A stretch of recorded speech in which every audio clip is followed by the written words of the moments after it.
shit, I wonder if we're going to see Gandalf and Saruman. Wow.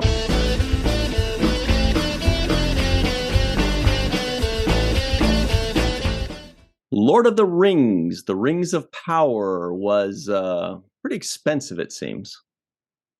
Lord of the Rings of Power is the start of the story of Sauron. Hello, everybody, and welcome to Fallingtower's Watch the First podcast, the podcast in which we watch the first episode of a series so that you don't have to. You guessed it. We are talking about Lord of the Rings of Power, new series, on Amazon Prime. The first episode entitled A Shadow of the Past. And this is Fantasy Month. I think it's just the two of us today, but there's so much to talk about. I don't even know how we'd fit in a third person. But of course, Dr. Mohammed Noor is here. He's got quite the title at Duke University. Hello, always a pleasure to be on Fallingtower's Watch the First of Things. And in honor of Fantasy Month, I'm wearing my Dungeons and Dragons t-shirt given to me by the amazing Ryan T. Husk. Yay! Gorgeous. Love that show. Love that shirt. I love Led Zeppelin too, by the way. Beautiful. My name's Ryan T. Husk. I'm wearing a Led Zeppelin shirt because Led Zeppelin loves Lord of the Rings, if you'll recall. A lot of their songs reference the Lord of the Rings movies. Just kidding, the books, because this was like in the 70s, early 70s especially. I think the album with the most Lord of the Rings references was 71, Led Zeppelin 4, Runes. Yeah. Please correct me if I'm wrong in that's right. Okay, cool. Black Dog. Also, Black Dog, I think, was... I think Black Dog was 69. Was that not 2. On 4? Okay. I know Stairway to Heaven was on 4. Yes. Yeah. Runes has like 8 songs, and they're all freaking phenomenal. It's just an unbelievable album. Anyway. Album. Yeah. Led Zeppelin 2 is also great. I think that's 69. Also a great album too. That's right. I forgot which one Black Dog was on. But somebody correct us because we're trying to remember. Let's talk about Lord of the Rings. Again, it's Fantasy Month. If you'd like us to review a show that is fantasy, in the comments below, let us know the show you'd like us to review and where we can find it, like Disney Plus or Amazon Prime or Paramount Plus, and we will review it. This one was Amazon Prime, I believe, right? Yep. Yeah. All right. So where do we start, Dr. Noor? Oh, we're in a predicament where we have to predict what each other thought of this show after watching it.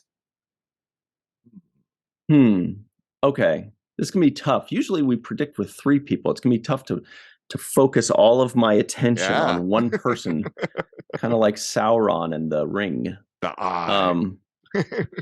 Mohammed, I'm going to predict that you like this. I'm going to predict that you're not going to be like a 9 or 10, but you're going to be happy with it. You're going to give it like a 7 or 7.5 or 8. You know, you're going to be around there. I think you like fantasy stuff. I predict I will no. I was waiting for like, oh, this will be great. Tell me. So Ryan, actually, I think similarly. I think you're going to be fond of the production value. I think you're going to be fond of the world building.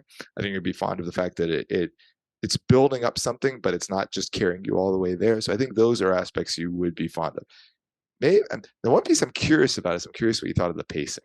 I don't know the answer to that. Whether you like the pacing or you felt like, yeah, this is kind of a slow burn or not. Could go either way on that one. Feel like we're getting a hint as to what Mohammed feels. Maybe. All right, so that's what we predicted for one another. Everybody at home, make your predictions now. Do you think I liked it?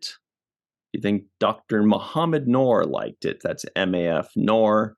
Do you think your fellow nerds liked it? Let us know in the comments below. While you are typing away on that, Dr. Noor will buy you a little bit of time by letting us all know what this show is even about. I will. So, in this prequel to the Lord of Rings trilogy, we follow largely 3 groups, right? The main group includes the elf Galadriel, who lost her brother to Sauron and is intent upon finding him and his orcs to protect the world. However, decades into her quest, her fellow elves are at best unconvinced this is a worthwhile endeavor, and her friend Elrond grudgingly also urges her to stop. The second group is a set of Harfoots, which seem to be related to hobbits. Young Nori there is a bit of a rebel, but a leader among the Harfoot kids. And finally, we see an elven watch outpost, where one elf there has fallen for a human. And he sees evidence of things amiss, ranging from cows giving black milk to a burned village. In the end, Galadriel jumps into the ocean to avoid being sent to, well, I guess looks like elf heaven. and Nori finds a man who fell from the sky like a meteor. Da, da, da. Or like a romantic comedy. Could be that too. Sorry, I was clearing my throat there. I think you might have heard that, but it's okay. You're loud. a throat clearing moment, and it felt great, by the way. I'll have everybody know. So I hope you made your predictions, everybody. That's what the show's about. Where do we go now, Mohammed? This is my favorite part. It's expectation. Where we do a little bit of time on what you expect and a lot more time on what you get in this show. You're getting faster with those punches. Yeah, one of these times I'm going to hit the computer. It hasn't happened yet, though. You're getting really quick with those. Yeah. All right. Let's compare and contrast what we expected versus what we actually got. Mohammed, what did you expect before watching this first episode?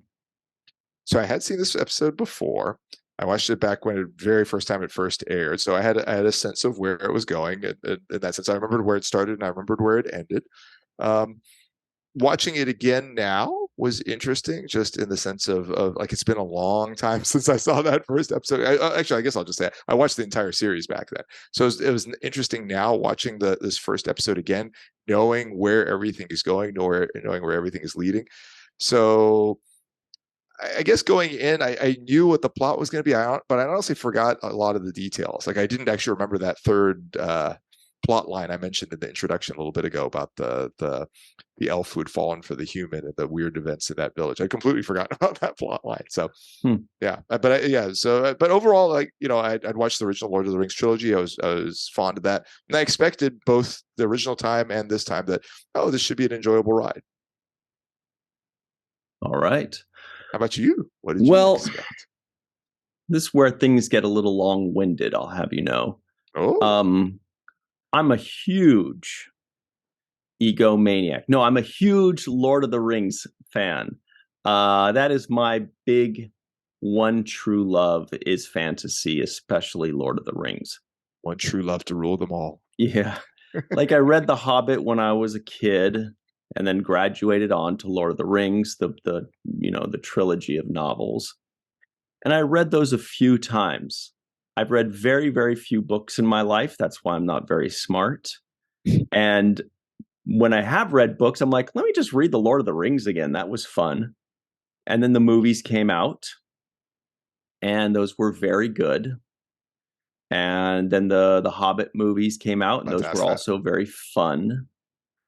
So then fast forward to a few years ago, there was the announcement that Amazon Prime had purchased the rights to the Lord of the Rings franchise. I think it was something like $200 million. That's the number that pops in my head. And I got so excited. I texted all of my fellow fantasy friends and was like, oh my God, this is the moment. So excited, can't wait. And then, the years passed, 2-3 years, and the show came out. And I didn't watch it because I was like, you know what? I'll probably just watch it for the Watch the First podcast. I love it. You saved it specifically for this podcast. Yeah. And I was like, for months. May is fantasy month. And I was like, am I going to be able to wait until May? And I don't remember when it was. I feel like it was the end of last year when it came out. September, I think, or August or September. Yeah. So I was like, well, maybe we'll do it sooner than that. But at the latest May, I was able to avoid spoilers. I was able to avoid reviews. So I went into this completely fresh. Wow. Which is great and fun. And so what I expected after all of that was, to be honest, kind of nothing. I was kind of like, well, it's being run by different people. It's not J.R.R. Tolkien doing it. It's not Peter Jackson and his partners doing it. It's a whole new thing. So I'm just going to go into it open-minded and a little excited. So that's what I got. But Or that's what you expected. Sorry, that's what I expected. What I got was excited. Yeah. What did we actually get beyond that, Dr. Norr? Oh my gosh, I so much want to hear the rest of your thing after hearing that intro. I'm like, oh my gosh, like such a buildup. Where it's like, I'm like, oh, I saw it the second time. You know, no, I'll say, if anything, I think I found that I enjoyed it more the second time than I enjoyed it the first time. I enjoyed it pretty well the first time. Like, going in when I watched it back in September, I was like, that was good. That was a fun ride. This time, actually, I enjoyed it a lot. I think knowing the little seeds, basically knowing what some of the seeds that have been planted, where those are going to grow, made it even more enjoyable this time. So I actually came away quite positive. The things I mentioned before that I anticipate you would like are things I very much respected. I like the cinematography of it. I mean, it felt to me almost as beautiful as those movies from back 20 years ago or whatever those were coming out. Actually, I don't remember if I saw all the Hobbit movies. I saw definitely the original trilogy, but not the others. I did like the world building because I thought Galadriel was an interesting character in the original trilogy, and this starting with her as a little girl, and then seeing what motivated her and where she grew to, like, oh wow, yeah, that's right, that's really cool.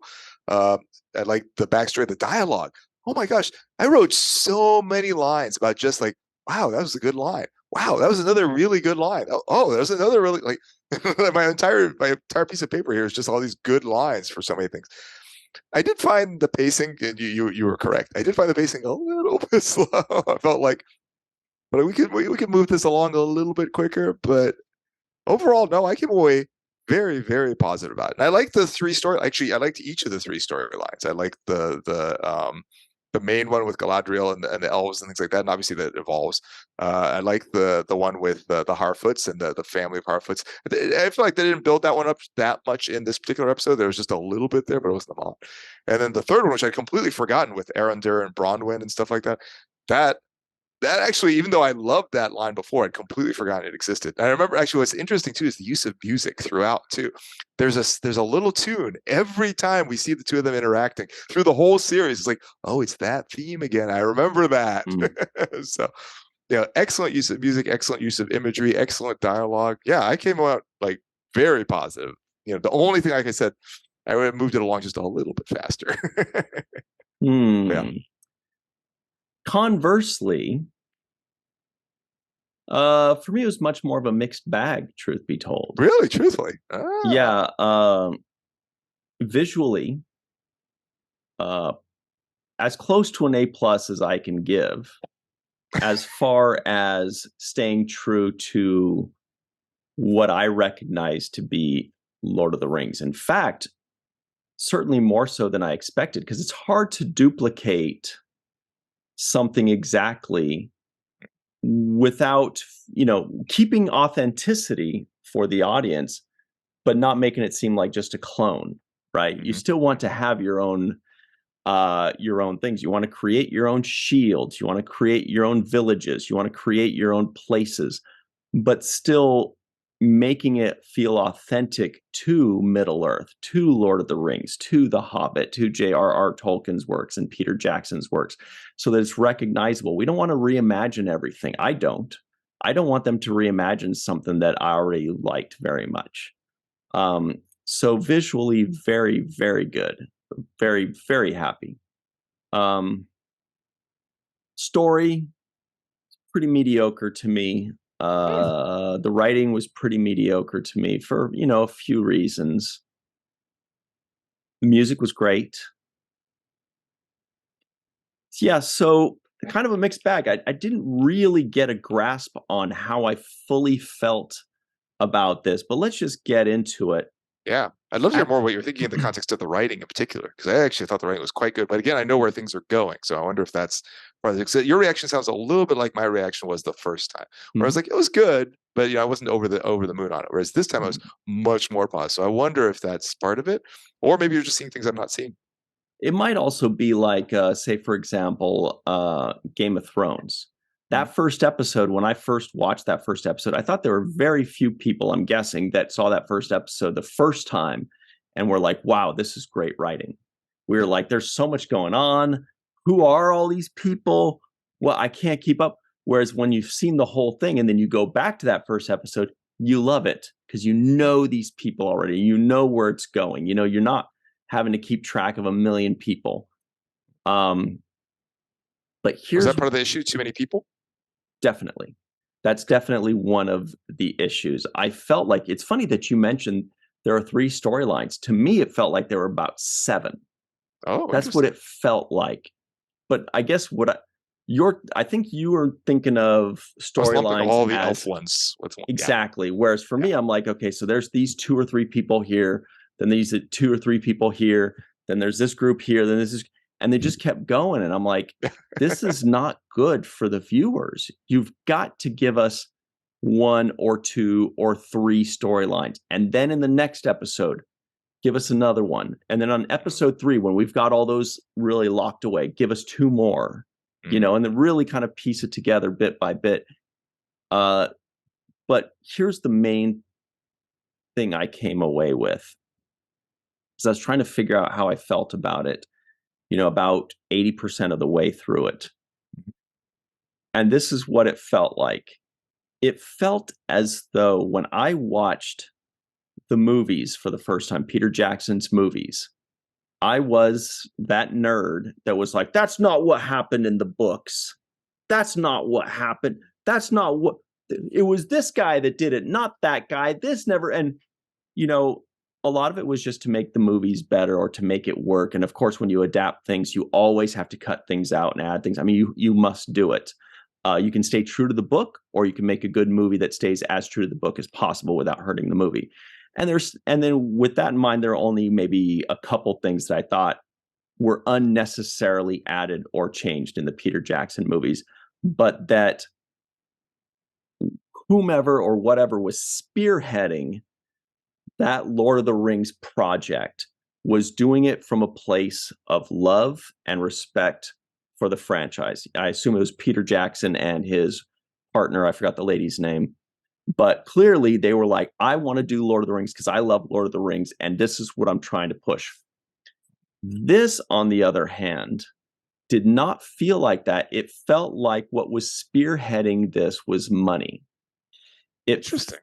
And then when I thought about it more, it makes sense because the Peter Jackson films was Peter Jackson and his partners saying, we want to do Lord of the Rings. Let's get some buyers. That's what I think it was, right?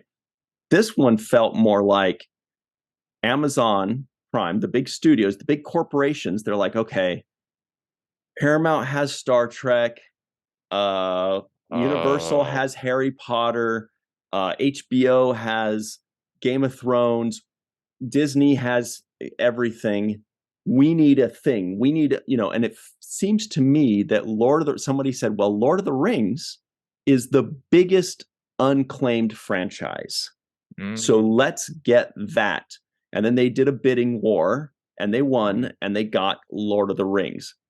And so it was a business decision. And then they added on Lord of the Rings fans to make it go. But you know what I mean? It's just a different feel. It feels like it was spearheaded by business rather than being spearheaded by the love of a franchise. That's just what it felt like. That's what the difference was. Anyway, I spoke a lot. That's a very interesting perspective. I wouldn't have picked up on that at all. Actually, there was one of the things I forgot to mention. One of the things I liked about this episode too, that I thought was quite good. And this may have been true. I don't know if is this actually based on books or is this? I actually don't know. Oh yes, Okay. the Silmarillion. Okay. The Silmarillion came out after The Hobbit and after the Lord of the Rings trilogy, and Okay. it's a very difficult read. Oh, It's interesting. not good, in my opinion, in that it's information. It's not really like a story. It's more like a giant, it's like a history book. yeah. And so, I read the whole thing and I retained nothing. Oh, But I'm interesting. sure that these events were pulled from the Silmarillion, or at least based on that. Got it. Got it. Well, one of the things I liked about this episode too is that the main character is obviously Galadriel, right, for the whole thing. And what I liked is that she's a very, very strong female character, and there was no romantic relationship associated with anything that she was doing in the first episode. I love that Not with aspect. Elrond a little bit. It seemed like they were No, they're hinting just at that. friends. Okay. No, I think I'm pretty sure they're just friends. Well, I you mean, would maybe know like better that than I closer. later because you've seen the whole thing. But I got the Yeah. impression that they might be, but apparently they're not. Like even in this cute little scene right here, look at they're Yeah. holding Yeah. hands. She's got her hand on his cheek. They're Yeah, I mean, kissing. I think they're very good friends, but I didn't pick up on anything specifically romantic there between them, and Mhm. I thought that was good because that's such a trope that every time there's a strong female character or a main, you're like, oh, where's her boyfriend? Like, oh my god, seriously, do we have to do this for everybody? So I like that that was not the case in this one. So I thought that was really good. Actually, Mhm. speaking of Elrond too, that was he was one of my favorite characters in the old ones because that was the guy. What's his name? I wrote it down. Yeah. Hugo Weaving. Weaving. Yeah, Yeah, because I man. loved him from like the Mr. Matrix and stuff like Anderson. that Yeah, too. yeah, yeah. Yes, Oh, he too was good. good. So I was skeptical, like, how well will this guy? Or when it came on, and I realized that was who that was. Like, I was like, oh man, how well is he going to do the Hugo Weaving? Like, it was pretty good. He has kind of funny ears, but like, it was pretty good in that sense. So I thought he did a good job, both in this Yeah, episode and more broadly. yeah, I was a little disappointed. Oh, And again, same reasoning as you, where it's like it's such a high bar to reach. hmm And I'm so used to Elrond. Although I remember when Elrond was first introduced, even though I liked the actor from The Matrix, hmm I was like, this guy doesn't really feel like the Elrond how I pictured it in my mind when reading the books. So yeah, so maybe this Elrond might be a little bit closer to the books. could be, And could then be. my mind's just kind of been changed from watching the movies. Uh, the other one, not to get too far off track. Oh Hmm. shit! I wonder if we're going to see Gandalf and Saruman. Wow, I just realized that maybe this series will cover them because they could theoretically be alive way back then too. Um, but that sounds like a yes based on how Muhammad's smiling. I'm just Um, smiling. I'm just happy. but actually, when I first saw the first Lord of the Rings movie, I thought that Christopher Lee, who played Saruman, seemed much more like the Gandalf how I pictured him in the books. I thought Christopher Lee, I was like, that guy that's playing Saruman should have played Gandalf. That's how I pictured it. But he was a great Saruman Interesting. too. And of hmm course, uh, hmm who's the fellow that plays Gandalf? I forget the actor's name. Yeah, I can't remember his name, but he's amazing. You know, he's played Magneto in Yeah, uh in X-Men, and he's yeah, best buddies with Patrick Stewart, so we love yeah. We him. see them together all the time. Yeah. What did you think of the Harfoots, like the pre-Hobbits? Hang on, this is killing me. Ian McKellen. I knew it's Ian, Oh but yeah, yeah. there's also Good an call. Ian Holm who played Bilbo, so I was getting confused. Okay, so the Harfoots. Yeah. Um, the Harfoots have been mentioned before. I don't remember if it was in the books or in the movies. I'm pretty sure in the books they've mentioned the Harfoots before, and I think it's just kind of like a different group of hobbits, but Yeah. maybe they've just A never Hobbit met. subspecies, like the Yeah, Enar from the Andorians in Star Trek. yeah. So they were fine. I was fine with them. I thought that their village looked great. The music sounded great. Everything worked. I thought everything worked with the Harfoots. Yeah. Yeah. I thought everything worked just in general too. Like I like that they each had a theme. So the Harfoots had this theme of like their mobile. I mean, they had a village, but it's like a mobile village, and they're like, we keep moving. And I like how they contrast. Like the humans have their crops, we move about, and I forget what the others that they were saying about that. So that was really interesting. I like the elven outpost there to protect people against Sauron's folks, but also Mhm. they didn't quite trust those people who had sided with Sauron or Morgoth beforehand. I mean, the suspicion there was kind of an interesting plot too. I thought the king, the elf king, that was an interesting. So this goes into what you were saying about like there's 7 plots because I lumped them as 3, but you're right. I was especially the first one. I was lumping a lot of things together, like everything going on with the king there.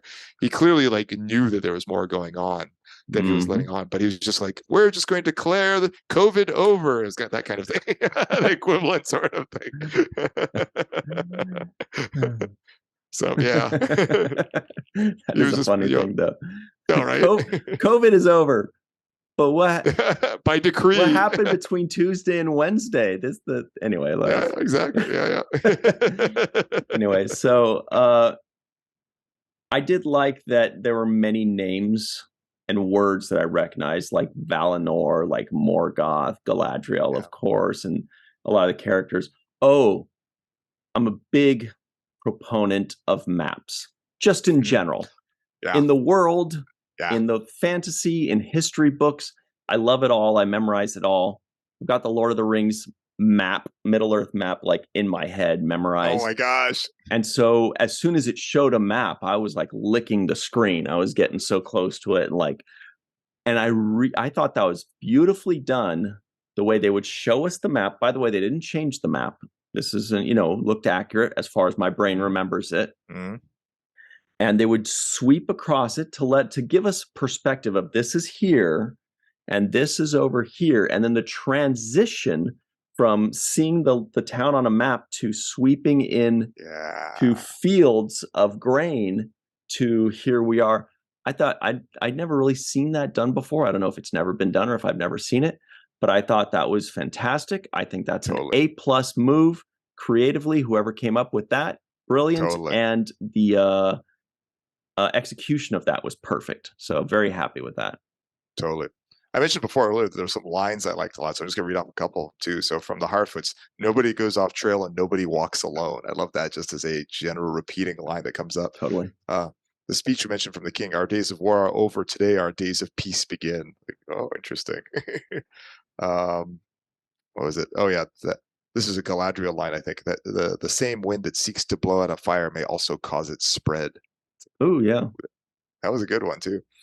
The thing that was whispered to her by her brother, sometimes we cannot know until we have touched the darkness about which way is up and which way is down, and how that like inspired her to jump into the water there.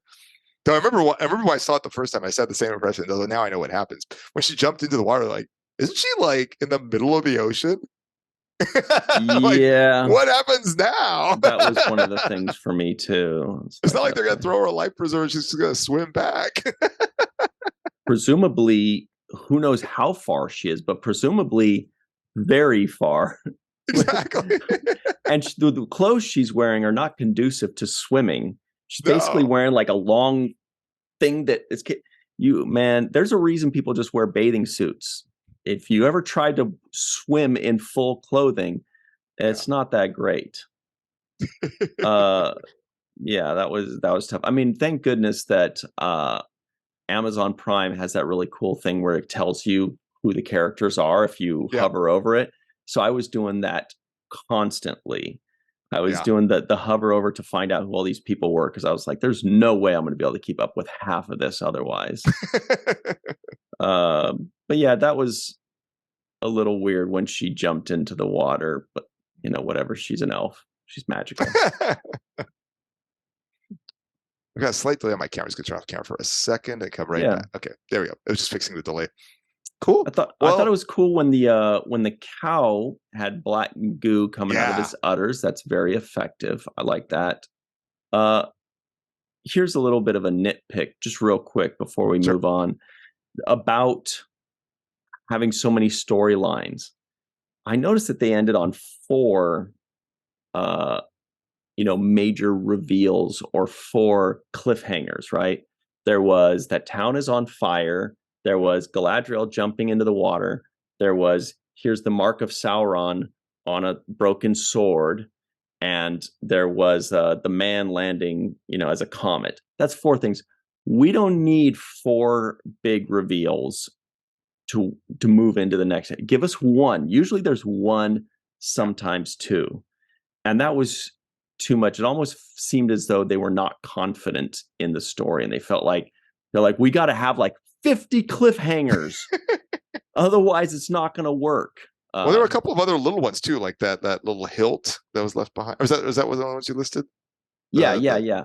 Okay. With the mark of Sauron. Okay, that's what you're referring to about the Sauron mark. Okay, I thought when you said the mark of Sauron, I was thinking about the one back at the ice temple or whatever it was. There's somebody that had it on his wrist too, or something like that, or I think it was burned onto Galadriel's brother. Yeah. We saw that a couple times. The other thing is there's the scratching sound. That was just a quick reference there. There's the scratching sound in the village. The same. It's the village. I guess it's connected with the cow's milk and the burnt village. It's connected to all those things, but that scratching sound too. Didn't catch that. Yeah, that is important later. I remember that. Okay, good to know. There were a lot of other things that I liked upon checking my notes. Like the Harfoots had very Hobbit names that felt authentic. Snow Troll was sure easy I was about to ask you down. about him. What did you think of him? He looked great. He looked amazing. Of course, it reminds me of the cave troll. which was cool. I thought Galadriel was a little too cool there when people are getting beaten up and It potentially was a little killed. over the top. And Yeah. she's like, let me take my time and walk up slowly. I'd be She's like, not even looking at him when she finishes them off. Like, yeah, okay. it's like, if you can kill this guy this easily, you need to run in here and kill him immediately rather than taking your time while your friends are dying. Like I was like, get in there. What do you? And she's like, oh, yeah, let me hold my beer, take my time, saunter in, cue my music. I was like, she ended almost with that Superman pose there too on the ground. Like, okay, that was a little over the top. I agree with you on that one. I thought it was way too much, and I thought it was stupid. But then I tempered myself, remembering, well, now Legolas did a little bit of showmanship as well. Oh, totally. So, especially with the dwarf guy. Elves are known sometimes to be a little showy, right? Yeah. So that cut it in half for me. That made it a little less bad for me. Who was your favorite of all the people? I thought about that, and I did not have one. Let me think. Who is your favorite? Let me think for another second. In general, not from this episode alone, because we didn't see enough of him to get it. But in general, I really like Arondir. I thought he was really interesting and cool, even though I forgot about him. The ranger kind of elf guy. Man. Yeah, exactly. From this episode, I mean, probably Galadriel. I mean, she was kind of the main, and she was badass and cool. So I mean, I'd probably say this one. I'd probably say her for that. Galadriel maybe because she's one of the few holdovers from the things that we already know. Yeah. I did like Bronwyn, who is Arondir's friend, just because she's a healer. And I think those are always interesting characters because people always feel like in order to make a strong character or a strong female character, that it has to be physical strength. She has to be a boxer. She has to be a fighter. She has to be the best, or he has to be the best fighter. Or sometimes, and most often I've found in life, the strongest characters are not actually physically strong, or that's not what we're talking about. We're talking about overcoming difficulties, overcoming their own demons, fighting through their own disabilities, conquering fears. These are things that make true characters and true heroes and true strong characters. And those oftentimes lie within someone like a healer because they don't have that physical strength. They don't have the sword to protect themselves. Their job is to be brave and help other people. And bravery is different than fearlessness. One is respectful, the other one is neutral. Fearlessness just means you're not afraid. Bravery means you are afraid, but you are pushing through anyway. That is freaking amazing. That's commendable. And these kinds of characters tend to show those kinds of strengths and virtues the most because they don't have those weapons. They don't have that shield. They don't have that fighting skill. They're heroes. They are, they sacrifice. They're brave. So anyway, that's usually a pretty good character. We didn't see much of her, but I thought that maybe she might have that in her. Did you pick up the way they say Galadriel's name? It's always Galadriel. Yeah. It always had that interesting intonation to it. I'm not going to do that. Just like I'm not going to say Sauron. I'm not going to say Sauron every time. I'm going to say Sauron, bro. We can keep it. And I'm not going to say Mordor. So speaking of people with easy to say names, Ryan, let's talk about you. All right. So what's been going on with you? I know you obviously run, multiple very successful podcasts, notably, of course, the Watch the First podcast, which everybody here obviously knows and loves. But additionally, like you have the Seventh Rule, you have the Virtual TrekCon, and I think you have a special day associated with the Seventh Rule coming up very shortly, don't you? That's a great question. Yeah, actually, the Seventh Rule and Virtual TrekCon are combining to create the Cisco Day, spearheaded by the Cisco's son, Jake Sisko, Sirach Lofton, because there's no better way to create a day dedicated to the Cisco than by having the son of the Cisco spearheading this. So we're really excited about that. That's May 22nd.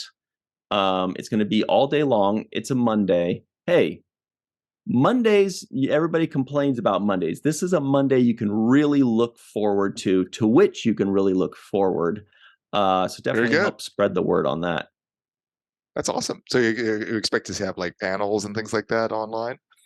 Yeah, live panels, different groups, and it's going to be a day of celebrating Avery Brooks, Mm-hmm. a day of celebrating Jake Sisko, Sirach Lofton, the Siskos as a whole, and Deep Space Nine as a whole. Basically, think of like a Star Trek day or a Captain Picard day, but it's for the Sisko and the Siskos and Deep Space Nine. Oh, and how much does it cost for people to like watch all this amazing content? Well, you're going to have to cancel all of your subscriptions for quite a few months to pay for this Oh. because it is free, everybody. Wow, what a turnaround there. Great question. Great leading question, Mohammed. It's, of course, free. It's all going to be up on YouTube. Just you're going to love it. Check it out. The7thrule.com is going to redirect to it. You can also go to thesiscoday.com for more information. Wow, that's And pretty for cool. the You got that? schedule and for everything. Yeah, that's really cool. Nice, nice, nice. And I think you also have an event coming up in July as well. Isn't that correct? It's a great one too. July 16th, Virtual TrekCon will be putting on, and Fallingtower and the Seventh Rule too, of course. We got to keep it relevant to the show. But we're putting on. Oh, we're talking about you. It doesn't have to be for this one. It's a pre-con con. Everybody likes to go to Star Trek Las Vegas or other 57-year mission. conventions.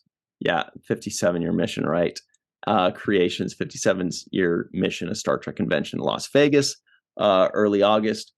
And this is going to be a full day, Sunday, July 16th, in which we look forward to the convention, right? So we're going to be talking about what events are going to be coming up, what panels, guests, cosplayers are going to show the cosplay that they're going to be wearing, or the cosplay that's in the works and they only have 2 weeks and they're panicked to finish it. Things like that. So everybody can prepare for it. And anybody that's not going to Star Trek Las Vegas, this is kind of your chance to enjoy it online. Appetizer. Again, for free. Yeah, and you can check it out. It's a full day of live panels and shows. That's awesome. That's awesome. And are you still doing anything with the Voyager documentary, or are you basically done with that now? Oh yeah, no, and we're in a post-production now. That's generally being taken over right now by the editors because our job, it's not done as producers, but editors are handling it right now, editorial, and we are knee deep, pointed ear deep into editorial and changing things into HD. So there's a lot going on there, a lot of work, a lot of months, but it will be done and it will be amazing. And all the principal photography is completed. Yeah. Wow. So this is it. We're in the final stretches very soon. And many of you people who watched probably saw the Deep Space Nine documentary, What We Left Behind. That was fantastic. So we're anticipating something similarly amazing for the Voyager documentary. So and where can people follow you, Ryan? Oh, good question. At Ryan TG Husk on Twitter. That's at Ryan TG Husk. Or Fallingtower, Virtual TrekCon, or the Seventh Rule on your favorite social media. And on YouTube, of course, where we are right now. Yep. All right. Is it time for the karate chop? Definitely. Let's do it. It's time for the terrible twos, everybody. Bottom line, see line on the bottom. It's the final 2 questions of the show, and they go a little something like this. Dr. Mohammed Noor, on a scale of 1 to 10, what would you give this first episode of Lord of the Rings of Power on Amazon Prime, entitled A Shadow of the Past? Shadow of the Past. I think the very first time I saw it, not this most recent time, very first time I saw it, I probably would have given it, like you said, probably about a 7.5. So you're spot on with that. However, the second time watching it, I was much more favorable to it. Again, just seeing the little seeds that then grow into these beautiful plants and trees and things like that. I have to make it biology, right? So I think now I would probably give it an 8.5. 8.5 out of 10. Woo-wee. Yeah, I came away quite positive about the whole thing. Quite a number. Actually, that's the next question. Never mind. I was about to give away something. How about you, Ryan T. Husk? What would you give I'll tell you. That's a good question. Thank you. I hemmed and hawed throughout watching it, try to decide if I was enjoying myself even, or if I was just enjoying aspects of it. Certainly enjoyed the show. Did not the writing didn't do anything for me, to be honest. It didn't harm me. I didn't feel assaulted by bad writing. But it was pretty Just medium. too much of it, too much all over the place, as you said before. It just wasn't much. Overall, the story, we get that there's a darkness coming up in the east, which is great. We recognize that story from Lord of the Rings. But when it ended, I did get a very clear answer that popped in my head, and it was 6.5. It's a 6.5 from me. And not bad, enjoyable. However, so actually, let me ask you before you go on. What score would you have given, say, the various movies? I would give the various movies, Lord of the Rings, those are way up there. 9.5 overall, everything really good. So you felt this was not nearly as good as those. Okay. But the Hobbit movies, little lower, 7.5-ish to 8, if I remember correctly. Haven't watched those in many, many, many, many, many, many years. Okay. So, maybe I need a refresher course. Yeah, I think I saw the first one or maybe two of the Hobbit movies, and I wasn't. They were fine. It was I just watched them once. Yeah, I think I did too. I think I watched them as they came out, and then I didn't come back. Whereas Lord of the Rings, the original trilogy, I watched many times. It was fantastic. Me too, and the extended editions. Yeah, I was gonna say the old man with my old man bladder. Those are like, all right, we got to pause this thing. Those are toughies. Toughies. Here's the key, though. Question number 2 is the scary one for the purposes of this podcast. We all had to watch the first episode of the Lord of the Rings, Rings of Power. But now that the podcast is over and we're free to move about the internet, Dr. Muhammad Noor, would you watch the second episode of your own volition? I absolutely would, though. I'll say it's not nearly as good. Oh, the second episode isn't. No, I feel like the next 3 episodes are all Galadriel waiting for a ride. That's what it felt like as we watched the next 3. It gets great again later, but man, the next 3 or so, like, oh my God, can she just get back to Middle Earth? I hope that doesn't change your mind on your decision there. Well, I'm going to have to pretend like I didn't hear that. Like I want to give what my answer was. I don't want to be swayed. Yeah. I was actually surprisingly close on this. Wow. But I leaned towards yes, I would watch the second. Yay. Because they did leave enough mysteries. Again, they should have just left us 1 or 2. Like the man crashing was enough to go, oh, well, I guess I'll watch the second episode to find out what the heck's going on there. Or even just the cows utter squirting black stuff out, something like that. I feel like they could have had the confidence, to say, look, let's not overwhelm the viewers. Let's give them one story to follow, a couple side stories, and then build the show as the episodes go on. But the answer is yes. Had I known what Muhammad said, honestly, the answer would probably be no. If I thought, wow, the next few episodes are worse than this one, probably not going to watch it then. But no, that is from first watch. And like I said, I thought the first episode, I was not as excited about when I saw it the first time as this time. So maybe now if I watch the next 3, it won't feel like that. But I remember making fun of it at the time, like, oh my God, it's still Galadriel waiting for a ride. Obviously, there's plots happening besides that. I mean, obviously, like things move on with the Arondir plot, things move on with Meteor Man, and things are happening besides it. Yeah. He's a Meteor Man. That's about it, everybody. Everybody give us your thoughts on what you would give this first episode of Lord of the Rings, The Rings of Power. And make your suggestions. What would you like us to review? It's going to be a good time. It's fantasy month. We love fantasy. It's my first love. It's all I ever think about. It's all I ever dream about, killing orcs and stuff. Or as the elves say, Yerk. I think they pronounce it. I think they call them Yerk. Not snow trolls. We can go after the snow troll instead. That's the first time seeing a snow troll I believe, or hearing of one. But they have cave trolls, so of course they might have snow trolls. That's about it. What I'm trying to say is this podcast was wild. this podcast was a fun mano a mano. It's kind of fun doing it like a one-on-one. Siskel and Ebert. Well, there's Siskel so and much to talk about. We could go on forever. I Oh, had yeah. so many notes here. Yeah, like you. But that's it. So everybody, please remember what Mr. Michael Kenyon Rosenberg likes to say. Don't forget to be an organ donor, and don't forget to watch the first of things. Freeze frame, you know what I'm going to say, like a snow troll.